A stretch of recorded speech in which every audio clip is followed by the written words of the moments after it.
اعوذ باللہ من الشیطان الرجیم بسم اللہ الرحمن الرحیم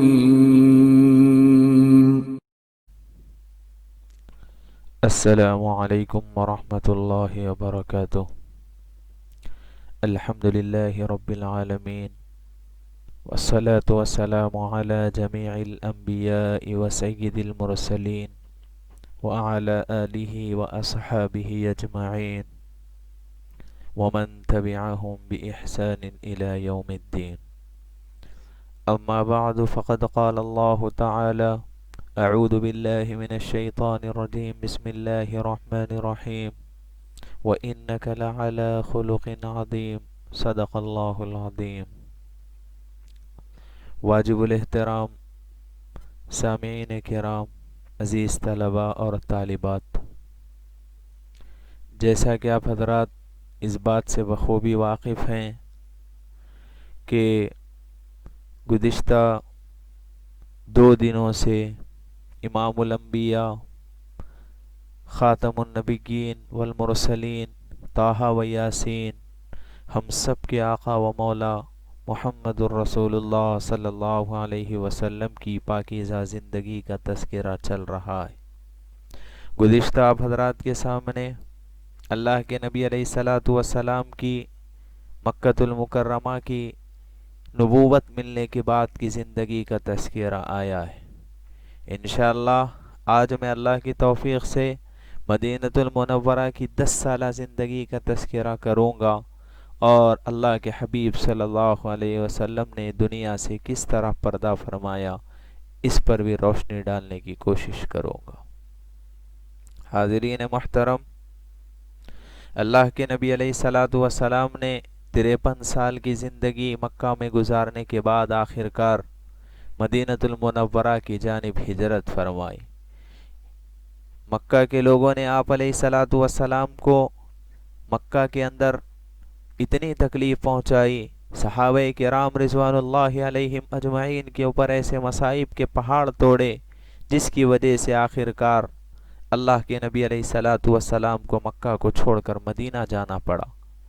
آپ نے مکۃ المکرمہ پر آخری نظر جب ڈالی تو فرمایا تھا، اے مکہ تو کتنا پیارا شہر ہے، میں تجھے کبھی نہ چھوڑتا اگر تیرے رہنے والے مجھے یہاں سے نکلنے پر مجبور نہ کرتے۔ لیکن اللہ کے نبی علیہ الصلاۃ والسلام نے اللہ کی رضا کے خاطر اپنے شہر مکہ کو چھوڑ دیا اور مدینۃ المنورہ تشریف لے گئے۔ مکہ سے مدینہ تشریف لے جانے کے بعد وہاں سے ہجری کا آغاز ہوا۔ چونکہ آپ علیہ الصلاۃ والسلام نے اور صحابہ نے مکہ سے مدینہ کی جانب ہجرت کی، اللہ کے خاطر، اسلام کی سربلندی کے خاطر اپنے علاقے کو چھوڑا، تو وہاں سے ہجری کا آغاز ہوا۔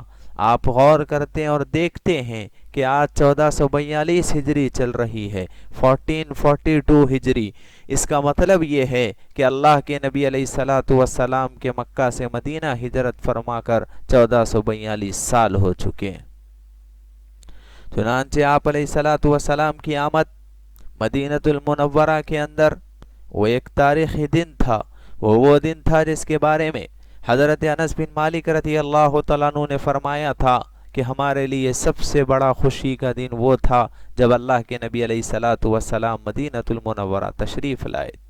اللہ کے نبی علیہ الصلاۃ والسلام حضرت صدیق اکبر رضی اللہ تعالیٰ عنہ کے ساتھ مدینۃ المنورہ تشریف لاتے ہیں۔ وہاں کے لوگ استقبال کرتے ہیں، طلع البدر علینا من ثنیات الوداع وجب الشکر علینا ما دعا للہ داع، کہہ کر کہ آج 14ویں کا چاند وداع پہاڑ کی گھاٹیوں سے ہمارے پاس نکل آیا ہے، ہم پر اللہ کا شکر واجب ہے، جب تک دعا مانگنے والے دعا مانگا کریں۔ یہ کہہ کر مدینۃ المنورہ کے لوگوں نے اللہ کے نبی علیہ الصلاۃ والسلام کا استقبال کیا۔ آپ علیہ الصلاۃ والسلام جب مدینہ تشریف لائے تو وہاں پر ہر شخص کی خواہش تھی کہ آپ علیہ الصلاۃ والسلام میرے پاس آ کر ٹھہرے۔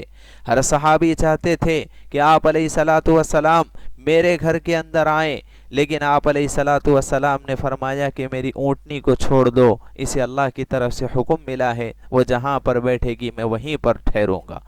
آخرکار یہ سواری حضرت ابو ایوب انصاری رضی اللہ تعالیٰ عنہ کے مکان کے پاس آ کر رکی، اور ابو ایوب انصاری رضی اللہ تعالیٰ عنہ آپ علیہ الصلوۃ والسلام کے میزبان بنے، اور آج بھی ابو ایوب انصاری رضی اللہ تعالیٰ عنہ کو میزبان رسول کے نام سے یاد کیا جاتا ہے۔ آپ علیہ الصلوۃ والسلام جیسے ہی مدینہ پہنچے تو آپ نے سب سے پہلے اسلامی مرکز کی تعمیر کا انتظام کیا، اور اس مسجد کی بنیاد رکھی جو کعبہ شریف کے بعد، خانہ کعبہ کے بعد دنیا کی سب سے زیادہ مقدس مسجد ہے۔ وہ مسجد جس مسجد کے اندر ایک نماز پڑھنا 50,000 نمازوں کے پڑھنے کا ثواب رکھتا ہے۔ حضرت ابو ایوب انصاری رضی اللہ تعالیٰ عنہ کے مکان کے قریب ہی زمین کا ایک ٹکڑا خالی پڑا تھا، آپ نے خرید کر اسے صاف کرایا، پھر کچی اینٹوں کی دیواریں اٹھائی گئی، کھجور کے تنوں کے ستون کھڑے کیے گئے، کھجور کی شاخوں کی چھت بنائی گئی۔ اس طرح سے تقریباً 100 ہاتھ لمبی اور 100 ہاتھ چوڑی مسجد نبوی تعمیر کی گئی۔ اس مسجد کے اندر آپ علیہ الصلوۃ والسلام اور دوسرے مسلمان مزدوروں کی طرح کام کرتے تھے۔ آپ علیہ الصلوۃ والسلام بنفس نفیس اس کے اندر شریک ہوتے ہیں۔ مسجد کے احاطے میں اپنی آپ علیہ الصلوۃ والسلام کے چھوٹے چھوٹے حجرے بنائے گئے، اور مسجد کے گوشے میں ایک کنارے میں ایک چبوترے پر چھپر ڈال کر ایک خانقاہ تعمیر کی گئی۔ یہ وہ جگہ ہے جو اسلام کی تاریخ کے اندر صفہ کہلاتی ہے۔ یہاں پر وہ غریب اور محتاج مسلمان ٹھہرتے تھے جن کے رہنے کا کوئی انتظام نہیں تھا، اور جن لوگوں نے اپنی ساری زندگی قرآن اور حدیث کی تعلیم اور اسلام کی تبلیغ کے لیے وقف فرما دی تھی۔ اس کے بعد مدینہ المنورہ میں مسلمانوں کو چونکہ عبادت کی آزادی حاصل تھی، اسی وجہ سے 5 وقت کی نماز پڑھنے کا حکم وہاں پر تھا، تو جماعت کا آغاز کیا گیا۔ لیکن مسلمان تمام کے تمام ایک وقت کس طرح جمع ہو جائیں، آپ علیہ الصلوۃ والسلام نے مشورہ فرمایا۔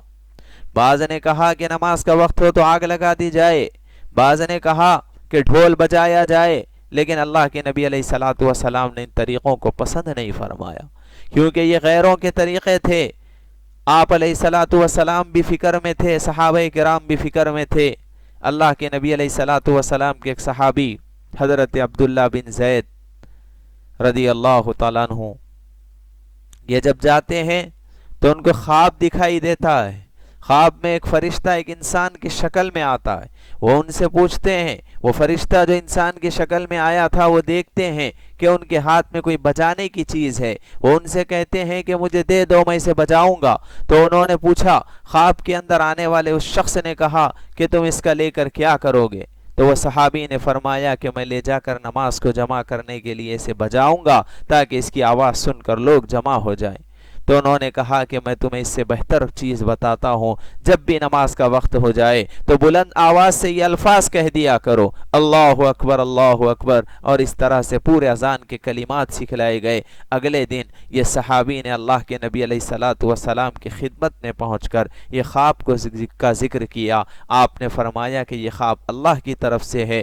حضرت عمر بن خطاب رضی اللہ تعالیٰ عنہ بھی آ گئے اور فرمانے لگے کہ میں نے بھی اسی طرح کا خواب دیکھا ہے۔ پھر اللہ کے نبی علیہ الصلوۃ والسلام نے حضرت سیدنا بلال رضی اللہ تعالیٰ عنہ کو بلایا اور فرمایا کہ تم ان کو یہ کلمات کہتے جاؤ۔ حضرت بلال رضی اللہ تعالیٰ عنہ چونکہ بلند آواز والے ہیں، چنانچہ حضرت سیدنا بلال حبشی رضی اللہ تعالیٰ عنہ نے سب سے پہلے وہاں پر اذان دی۔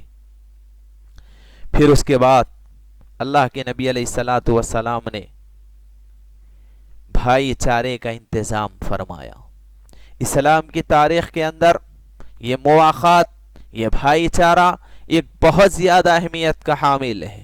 جب مسلمان مکہ المکرمہ میں تھے، ان کے پاس گھر تھے، ان کے پاس زمینیں تھیں، ان کے پاس سارے ذرائع تھے، لیکن آج اللہ رب العزت کی رضا کی خاطر انہوں نے جب مکہ کو چھوڑ دیا تو مدینہ آنے کے بعد ان کے پاس کوئی چیز باقی نہ رہی۔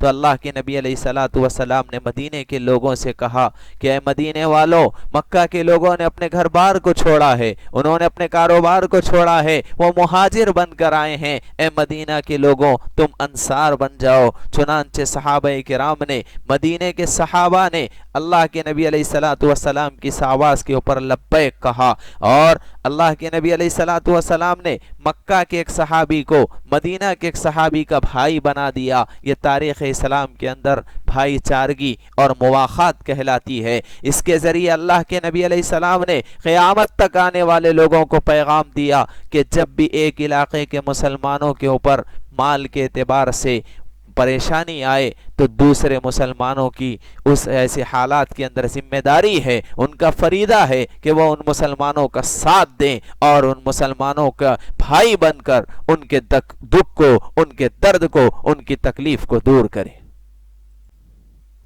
الغرض سن 1 ہجری کے اندر اللہ کے نبی علیہ الصلاۃ والسلام کے مدینہ آمد کے بعد سب سے اہم واقعات یہ پیش آئے کہ آپ علیہ الصلاۃ والسلام نے حضرت ابو ایوب انصاری رضی اللہ تعالیٰ عنہ کے مکان میں قیام کیا، آپ نے مسجد نبوی کی تعمیر فرمائی، آپ نے صفہ چبوترے کو قائم فرمایا، اور اس کے بعد اذان کی ابتدا اسی سال ہوئی، اور آپ علیہ الصلاۃ والسلام نے صحابہ کرام کے درمیان بھائی چارگی کو قائم فرمایا۔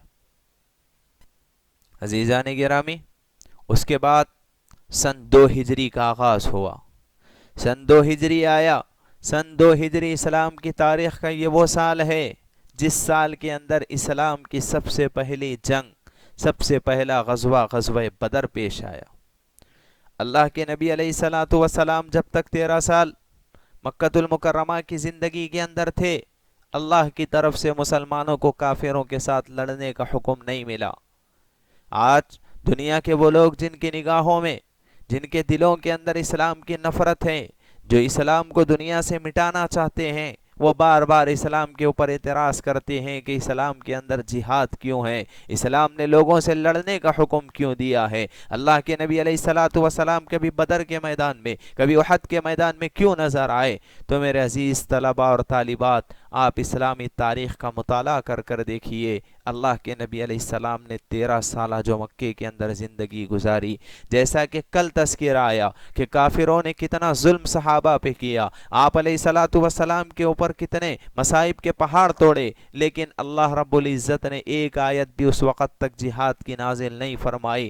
مسلسل 13 سال کے بعد مکہ سے مدینہ تشریف لے جانے کے بعد بھی مقصد یہ تھا کہ ہم اطمینان کے ساتھ یہاں پر اللہ کی عبادت کریں گے اور ایک اللہ کی عبادت کے اندر مصروف ہو جائیں گے، لیکن مکہ کے لوگوں کو ابھی بھی اطمینان نہیں آیا۔ ان لوگوں نے ارادہ کیا کہ ملک شام سے ہم سامان منگائیں گے، اور اس سامان کو منگانے کے بعد ہمارا کام یہ ہوگا کہ وہ سامان لے کر، اسلحہ لے کر، ہتھیار لے کر ہم مسلمانوں پہ حملہ کریں گے۔ جب ان ظالموں نے مکمل ارادہ کر لیا کہ اب اسلحہ لا کر، سامان لا کر مسلمانوں کو صف ہستی سے مٹانا ہے، تب سن 2 ہجری کے اندر اسلام کے دنیا میں ظاہر ہونے کے تقریباً 15 سال کے بعد سب سے پہلے پارے 17 سورہ حج کی آیت نازل ہوئی، اُذِنَ لِلَّذِينَ يُقَاتَلُونَ بِأَنَّهُمْ ظُلِمُوا، جن لوگوں پہ ظلم کیا گیا ہے انہیں اللہ کے راستے میں جہاد کی اجازت دی جاتی ہے۔ میں اعلان کہنا چاہتا ہوں کہ جہاد ایک ایسی چیز ہے جس کا ثبوت اسلام کی تاریخ کے اندر نہیں بلکہ دنیا کے تمام مذاہب کے اندر ہے۔ ہم یہودیت کی تاریخ پڑھیں، موسیٰ علیہ الصلاۃ والسلام کا فرعون کے مقابلے میں آنا جہاد تھا۔ ہم عیسائیت کی تاریخ پڑھیں، بائبل اٹھا کر دیکھیں، ہم اس سے آگے بڑھ کر ہندو مت کی تاریخ پڑھیں، اس کے اندر مہابھارت کی تاریخ پڑھ کر دیکھ لیں، سارے مذاہب کے اندر جہاد کا تصور ہے۔ اسلام نے، اللہ کے نبی علیہ الصلاۃ والسلام نے اور صحابہ کرام رضوان اللہ علیہم اجمعین نے اگر اسی جہاد کو قائم کیا تو آج دنیا کے لوگ انگلی اٹھاتے ہیں۔ میں اعلان کہوں گا کہ جہاد اور دہشت گردی کے اندر زمین اور آسمان کا فرق ہے۔ دنیا میں فساد مچانے کا نام دہشت گردی ہے اور دنیا سے فساد مٹانے کا نام جہاد ہے۔ اللہ کے نبی علیہ الصلاۃ والسلام کی 15 سالہ زندگی کے بعد سب سے پہلے جہاد کی آیت نازل ہوئی اور اللہ رب العزت نے اعلان کہا کہ جن لوگوں پہ ظلم کیا گیا انہیں اللہ کے راستے کے اندر اب جہاد کی اجازت دی جاتی ہے۔ چنانچہ سن 2 ہجری ماہ رمضان کی 17 تاریخ کو اسلام کی تاریخ کا سب سے پہلا معرکہ اور سب سے پہلی جنگ پیش آئی جسے غزوہ بدر کے نام سے یاد کیا جاتا ہے۔ یہ حق اور باطل کی ایک ایسی لڑائی تھی جسے قیامت تک فراموش نہیں کیا جا سکتا۔ اس جنگ کی تاریخ یہ ہے کہ مسلمانوں کی تعداد صرف 313 تھی، مسلمان صرف 313، اور ہر ایک کے پاس سواری اور ہتھیار بھی مکمل طور پر نہیں تھے، صرف 60 اونٹ، 3 گھوڑے، چند تلواریں اور نیزے، بس یہی سب مسلمانوں کے پاس تھا۔ اور قریش کے نوجوانوں کی تعداد تقریباً 1000 تھی، ان کے پاس 70 گھوڑے تھے، سینکڑوں تلواریں اور نیزے تھی، اور مسلمان بے سر و سامانی کے عالم میں تھے۔ مسلمانوں کے پاس اللہ رب العزت کی معیت تھی، دوسری طرف کفار اور مشرکین تھے جو تکبر کرتے ہوئے، اکڑتے ہوئے، اتراتے ہوئے آئے۔ آپ دیکھیے کہ بدر، اللہ کے نبی علیہ الصلاۃ والسلام کے پیارے شہر مدینۃ المنورہ اور مکۃ المکرمہ، ان دونوں شہروں کے درمیان کے اندر ایک مقام ہے، ایک کنویں کا نام بدر تھا، اسی کے قریب یہ لڑائی ہوئی، جس کی وجہ سے اس کو غزوہ بدر کے نام سے یاد کیا جاتا ہے۔ اللہ کے نبی علیہ الصلاۃ والسلام ایک رات پہلے، جبکہ اگلے دن جنگ قائم ہونا تھا، اللہ رب العزت کے سامنے دعاؤں میں جھٹ گئے، اپنے پروردگار کے سامنے سجدے میں گر پڑے، ساری رات آپ نمازیں پڑھتے رہے اور دعا کرتے رہے، اے اللہ تو اپنے وفادار بندوں کا وعدہ جو آپ نے فرمایا ہے اسے پورا کیجئے، اے اللہ اگر آج یہ مٹھی بھر وفادار بندے ختم ہو گئے تو دنیا کے اندر کوئی تیری عبادت کرنے والا نہ ہوگا۔ اگلا دن آیا، جمعے کا دن تھا، رمضان کی 17 تاریخ تھی، سن 2 ہجری، لڑائی شروع ہوئی۔ کیا منظر تھا، ایک طرف مسلمان بے سر و سامانی کے عالم میں، ان کی تعداد صرف 313، دوسری طرف کفار اور مشرکین 1000 کے قریب ان کی تعداد۔ مقابلہ شروع ہوا، عرب کے دستور کے مطابق سب سے پہلے قریش کے سردار عتبہ اپنے بھائی شیبہ اور بیٹے ولید کے ساتھ میدان کے اندر آیا۔ عتبہ، شیبہ، ولید، یہ تینوں میدان کے اندر آئے۔ مسلمانوں میں سے بھی 3 انصاری بہادر مقابلے کے لیے نکلے، لیکن عتبہ نے کہا کہ یہ ہمارے جوڑ کے نہیں ہیں، یہ ہمارے برابری کے نہیں ہیں، قریشی مسلمان ہمارے مقابلے پر آئے۔ یہ سن کر اللہ کے نبی علیہ الصلاۃ والسلام کے چچا حضرت امیر حمزہ رضی اللہ تعالیٰ عنہ اور آپ علیہ الصلاۃ والسلام کے چچیرے بھائی حضرت علی رضی اللہ تعالیٰ عنہ اور حضرت عبیدہ بن حارث رضی اللہ تعالیٰ عنہ میدان میں آئے۔ مقابلہ ہوا، ان مسلمان بہادروں نے اپنے مقابل کو ابتداء ہی صاف کر دیا اور انہیں ختم کر دیا۔ اس کے بعد عام لڑائی شروع ہوئی، اور یہ لڑائی کیا تھی؟ اس لڑائی کے اندر مسلمانوں کے ساتھ اللہ رب العزت کی مدد اور نصرت تھی۔ وہ ابو جہل جس کو اپنی سرداری کے اوپر بڑا ناز تھا، 2 انصار کے لڑکے حضرت معاذ اور حضرت معوذ اس کی طاق میں آئے، شیر کے بچوں کی طرح اس کی طرف جھپٹے اور آنن فانن اس کا کام تمام کر دیا۔ ابو جہل کے بیٹے نے باپ کو گرتے دیکھا تو جھپٹ کر حضرت معاذ رضی اللہ تعالیٰ عنہ کے بازو پر تلوار مار دی، لیکن یہ صحابہ کرام نے کیا مقابلہ کیا۔ ابو جہل، عتبہ جیسے قریش کے بڑے بڑے سردار مارے گئے، ان کے پاؤں اکھڑ گئے، وہ میدان سے بھاگ کھڑے ہوئے۔ یہ وہ لوگ جنہوں نے مسلمانوں کو مکۃ المکرمہ کے اندر دن و رات تکالیف پہنچائی، وہ حضرت بلال رضی اللہ تعالیٰ عنہ کا آقا امیہ بن خلف جو آپ کے سینے پر بھاری پتھر کی چٹان رکھتا تھا، آج اس کا حال یہ تھا کہ وہ میدان سے بھاگ رہا تھا۔ حضرت بلال نے دیکھ کر کہا کہ وہ امیہ بن خلف بھاگ رہا ہے، مسلمانوں نے اسے بھی قتل کر دیا۔ آخر کار اس جنگ کے اندر اللہ کی مدد کی وجہ سے مسلمانوں کو فتح نصیب ہوئی۔ اللہ نے اعلان کیا وَلَقَدْ نَصَرَكُمُ اللَّهُ بِبَدْرٍ وَأَنْتُمْ أَذِلَّةٌ، کہ اللہ نے تمہاری مدد کی ہے بدر کے دن، درا حالے کہ تم بے سر و سامانی کی حالت میں تھے۔ اس جنگ کا نتیجہ یہ نکلا کہ 70 آدمی کفار اور مشرکین کے جن میں بڑے بڑے سردار تھے وہ مارے گئے، اور 70 کفار مسلمانوں کے ہاتھ قید ہوئے اور باقی جان بچا کر نکل گئے۔ اسلامی لشکر میں سے 14 صحابہ کرام رضوان اللہ علیہم اجمعین نے جام شہادت نوش کیا اور اسلام کی خاطر اللہ کے راستے کے اندر وہ قربان ہوئے۔ اس فتح سے مسلمانوں کی ہمت بڑھ گئی، اور دنیا نے بھی دیکھ لیا کہ تعداد اور ساز و سامان کی کمی کے باوجود اللہ تعالیٰ ظلم اور ناانصافی کے خلاف اپنی جان کو ہتھیلیوں پر لے کر نکلنے والوں کی مدد کرتا ہے، اور آخرکار کامیابی انہی کے قدم چومتی ہے۔